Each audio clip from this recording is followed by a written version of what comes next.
Hello everyone, welcome back to Vinita's cooking channel. ಇವತ್ತಿನ ದಿನ ನಾನು ಮಕ್ಕಳಿಗೆ ಇಷ್ಟ ಆಗುವಂತಹ ಒಂದು ಆರೋಗ್ಯಕರವಾದಂತಹ ಪ್ರೋಟೀನ್ ರೆಸಿಪಿಯನ್ನು ತಗೊಂಡು ಬಂದಿದ್ದೀನಿ. ನೀವು ನೋಡ್ತಾ ಇರಬಹುದು ಏನಪ್ಪಾ ಇದು ಅಂತ ಹೇಳಿ. ಇದು ಮೊಟ್ಟೆಯಿಂದ ಮಾಡಿರುವಂತಹ ಒಂದು ಆನಿಯನ್ ರಿಂಗ್ ರೆಸಿಪಿ ಆಗಿರುತ್ತೆ. ಇದನ್ನ ಯಾವ ರೀತಿಯಾಗಿ ಮಾಡ್ಕೊಳ್ಳೋದು ಅಂತ ನೋಡ್ಕೊಂಡು ಬರೋಣ ಬನ್ನಿ. ಮೊಟ್ಟೆ ಈರುಳ್ಳಿ ರಿಂಗ್ ಮಸಾಲ ಇದೊಂದು ಸ್ನ್ಯಾಕ್ ರೆಸಿಪಿ ಆಗಿರುತ್ತೆ. ಈ ಸ್ನ್ಯಾಕ್ ರೆಸಿಪಿಯನ್ನ ಮಾಡೋದಕ್ಕೆ ಯಾವ್ಯಾವ ರೀತಿಯ ಪದಾರ್ಥಗಳು ಬೇಕು ಅಂತ ನೋಡ್ಕೊಳ್ಳೋಣ.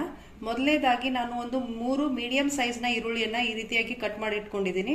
ಈ ರೀತಿ ರಿಂಗ್ ಗಳನ್ನ ತೆಗೆದು ಸಪರೇಟ್ ಆಗಿ ಇಟ್ಕೊಂಡಿದ್ದೀನಿ. ಅದರ ಮಧ್ಯದ ಭಾಗನ ನಾನು ಈ ರೀತಿಯಾಗಿ ಇಟ್ಕೊಂಡಿದ್ದೀನಿ. ಇದನ್ನ ಕಟ್ ಮಾಡಿ ನಾನು ಒಳಗಡೆ ಸ್ಟಫಿಂಗ್ ಯೂಸ್ ಮಾಡ್ತೀನಿ. ಮತ್ತೆ ಬೇರೆ ಪದಾರ್ಥಗಳು ಏನೇನ್ ಬೇಕು ಅಂತ ಅಂದ್ರೆ ಅರಿಶಿನ ಪುಡಿ, ಸ್ವಲ್ಪ ಜೀರಿಗೆ, ರುಚಿಗೆ ತಕ್ಕಷ್ಟು ಉಪ್ಪು, ಸ್ವಲ್ಪ ಖಾರದ ಪುಡಿ, 2 ಮೊಟ್ಟೆ, ಇದು ಹೆಸರು ಕಾಳು, ಮೊಳಕೆ ಕಾಳು. ಬೇಕು ಅಂದ್ರೆ ಉಪಯೋಗ ಮಾಡ್ಕೋಬಹುದು, ಬೇಡ ಅಂದ್ರೆ ಇದನ್ನ ಬಿಡಬಹುದು. ಸ್ವಲ್ಪ ಎಣ್ಣೆ. ಇಷ್ಟು ಪದಾರ್ಥಗಳನ್ನ ಉಪಯೋಗ ಮಾಡಿಕೊಂಡು ಯಾವ ರೀತಿಯಾಗಿ ತಯಾರು ಮಾಡ್ಕೊಳ್ಳೋದು ಅಂತ ನೋಡ್ಕೊಳ್ಳೋಣ ಬನ್ನಿ. ನೋಡಿ, ಈ ರೀತಿ ನಾನು ಮಧ್ಯದಲ್ಲಿ ಇರುವಂತಹ ಈರುಳ್ಳಿಯನ್ನ ಸಣ್ಣದಾಗಿ ಕಟ್ ಮಾಡಿ ಇಟ್ಕೊಂಡಿದ್ದೀನಿ. ಅದನ್ನ ನಾನು ಈ ಗ್ಲಾಸ್ಗೆ ಹಾಕೋತೀನಿ.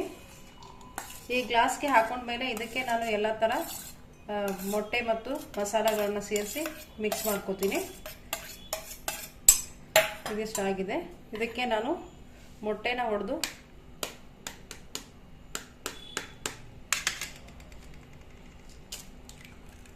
ಹಾಕೊಳ್ತಾ ಇದ್ದೀನಿ. 2 ಮೊಟ್ಟೆನ ಇದಕ್ಕೆ ನಾನು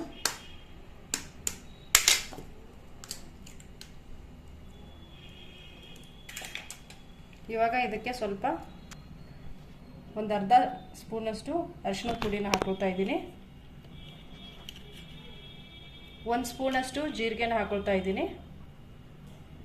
ಆಮೇಲೆ ಸ್ವಲ್ಪ ರುಚಿಗೆ ತಕ್ಕಷ್ಟು ಉಪ್ಪನ್ನ ಸೇರಿಸ್ಕೊಳ್ತಾ ಇದ್ದೀನಿ.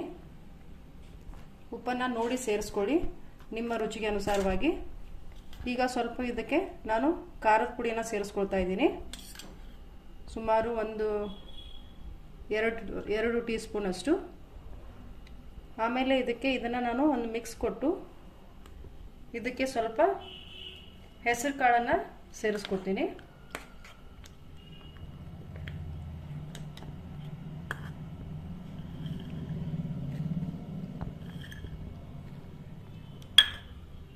ಇದನ್ನ ಚೆನ್ನಾಗಿ ನಾನು ಮಿಕ್ಸ್ ಮಾಡ್ಕೊತೀನಿ. ಇವಾಗ ನೋಡಿ, ಈ ಮಿಶ್ರಣ ಈಗ ರೆಡಿ ಆಗಿದೆ. ಇವಾಗ ನಾನು ಈ ಮಿಶ್ರಣನ ಉಪಯೋಗ ಮಾಡಿಕೊಂಡು ಯಾವ ರೀತಿಯಾಗಿ ಆನಿಯನ್ ರಿಂಗ್ನ ಮಾಡೋದು ಅಂತ ನೋಡ್ಕೊಳ್ಳೋಣ.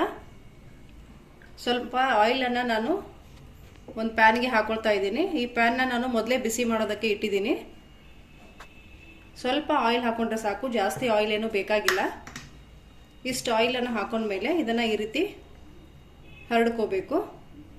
ಈ ರೀತಿ ಹರಡಿದ ಮೇಲೆ ಇದ್ರ ಮೇಲೆ ಆನಿಯನ್ ರಿಂಗ್ ಅನ್ನ ಇಡಬೇಕು. ಈ ರೀತಿಯಾಗಿ ನೋಡಿ, ಈ ರೀತಿಯಾಗಿ ಆನಿಯನ್ ರಿಂಗ್ ಅನ್ನ ಇಟ್ಕೊಂಡು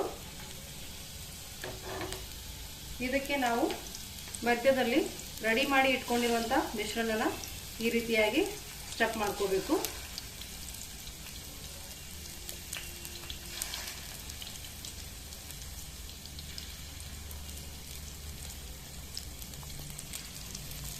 ಈ ರೀತಿಯಾಗಿ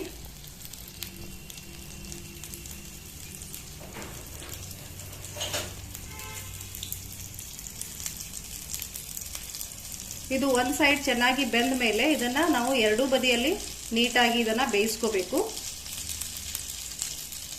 ನೋಡಿ, ಈಗ ನಾನು ಎಲ್ಲಾನು ಅದೇ ರೀತಿಯಾಗಿ ಮಾಡಿ ಒಂದು ಸರ್ವಿಂಗ್ ಬೌಲ್ಗೆ ಹಾಕಿ ಇಟ್ಕೊಂಡಿದ್ದೀನಿ. ತುಂಬಾನೇ ನೀಟಾಗಿ ಬಂದಿದೆ ಇದು.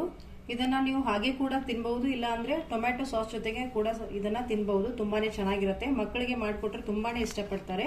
ಈ ರೆಸಿಪಿ ನಿಮ್ಗೆ ಇಷ್ಟ ಆಗಿದ್ರೆ ವಿಡಿಯೋಗೊಂದು ಲೈಕ್ ಮಾಡಿ, ಹಾಗೂ ನಮ್ಮ ಚಾನಲ್ಗೆ ಇನ್ನೂ ಸಬ್ಸ್ಕ್ರೈಬ್ ಆಗಿಲ್ಲ ಅಂದ್ರೆ ನಮ್ಮ ಚಾನಲ್ನ ಸಬ್ಸ್ಕ್ರೈಬ್ ಮಾಡ್ಕೊಳ್ಳಿ ಅಂತ ಹೇಳ್ತಾ ಈ ವಿಡಿಯೋನ ಮುಗಿಸ್ತಾ ಇದ್ದೀನಿ.